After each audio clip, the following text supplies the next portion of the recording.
And all this good food today. So, Jason, we're going to do some cooking now that you got the cricket out of your teeth. We're going to make, well, you were going to make asparagus, fresh basil, and veggie ground bolognese. Veggie ground. This is the thing that freaks me out. That's interesting. Well, okay. I know. I like bacon. It's out there. Yeah, for I think, sure. you know. We know. And over the holidays, you tend to indulge, right? Oh, gosh, and I think yeah. sometimes you kind of need to just lighten things up a little bit. Totally. And so I wanted to do a bolognese because I think, you know, as Pei was saying, there's familiar foods, but kind of putting a spin on it or taking comfort food and making it something different. Right. So what I've done is I've actually taken a bolognese, but I found this great veggie ground round. You know, it's protein, like you've got soy in there. Yeah. And it's really, the texture of it is fantastic. It's meaty, isn't it? I mean, if it's not, it looks almost like you've got ground beef or ground turkey there. It's fantastic. And so the idea is I'm doing a bolognese, no cheese, no meat. Oh, good stuff. Well, yeah, this is going to be I thought I'd lose you right away. You. No, I like it. You know, but really what I'm doing is, and you know, because we want to kind of just get things going, you don't want to do things too crazy hot on this, right? So, you know, a medium heat, and believe it or not, I'm using onions. No shallots. I know. Wow. 2014, man. You're this is turning a new This leaf. is it. No, don't worry. I have shallots next.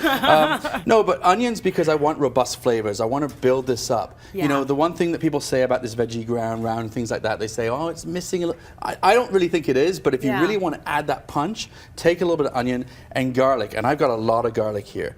And what I've done is... I guess people also worry about the lack of fat. And it sounds crazy. But that's what people worry about, right? So you want to make sure you can boost those flavors in other ways. You know, the thing is, though, is with the bolognese, I find when I'm cooking, you know, the meat down, the fat is the challenge. I'm trying to remove the fat. I'm trying to pull it out, right? So you're straining it, and you see it. You know, when you get that sauce and it's got that shine on the top. Yeah. It's a challenge. But with this, again, I'm not going to brown this too much. I just want to kind of like warm it through. Yeah. All right. And that's how it comes as soon as you take it out of the package. Straight out of the package like that. So it's already got a nice color to it, nice texture to it. And really what you're doing is you're just kind of coaxing the flavors along. Yeah. You know, I haven't even gone into some crazy herbs. I've just kept this really, let the sauce kind of shine, right? We're coaxing you. Yeah, exactly. That sounds lovely. But here's the trick. Come out, flavors. Instead of going out, and you can do this, you can get canned tomatoes and things like that, but you don't need to cook this for a long period of time. Okay. So I've actually got a nice organic tomato and basil soup. Oh, nice. You know, a chunky soup, and you know, you can go a little bit fine if you want, but I'm using that as my sauce because, again, you know, I don't have to really, it's finished flavors going into the pan. So you can hear I'm just starting to open up a little bit, the flavors are kicking along. What I hear is that this is going to be a faster recipe than the original, and I like that. Because this time of year, we're all getting back into it after a break, and it's tough to sit there and do a meal that you think in your head is going to be a lot of work. Right. It's nice if you can cut out some steps. Whenever I make bolognese, I make a big pot and I break it down and I freeze it because it does take a long time. It takes a while. Whereas this, you can actually have the ingredients and make it up. So, you know, now I'm just going to add in a little bit of the tomato soup, you know. And what you want to do is just get the flavors going. But this is where I changed it up. Fresh asparagus, just chop that in there. You know, get that ticking away a little bit. And what you want to do, you do want to simmer it for about 15, 20 minutes. But what you end up with is something really tasty like that. Oh, that looks amazing. Isn't that great? That looks great. You know, and I think, you know, what's great about this is, again, it's just really clean, simple flavors. You know, the kids are going to love it, and yet it's really healthy. It smells really good. Now, again, changed it up a little bit.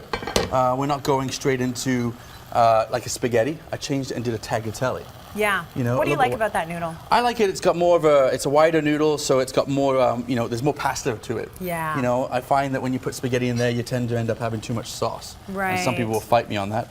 No, I actually agree with you on that one. So I've already blanched this off, just because I know that you're not going to give me a 15-minute segment. I won't give you any time for that now. No. But really, what you want to do though with pasta is I don't like cooking too much in advance, and really, I blanched it this morning, but you can cook it, go right into the pan. Really, all you're doing is you're heating this up. I'm just going to straight up a little liquid, and once it's cooked through, now there's the battle out there of do you put the pasta sauce on it or not. I like it mixed in, but it doesn't have to be. You can put the pasta on a plate. I like it too. I like the fact that you used your yellow pots. Yes. It's like wake you up on a Monday, huh? Yeah, it's a nice color. And bright. I like it. That way I can find everything. But you know, just a nice simple pasta like this. And then what I do is I actually do have some basil that I add in there as well. You want to fold some in, but I cannot believe no cheese in here, no meat, just nice, fresh, simple bolognese. Smells amazing, does it not? Yeah.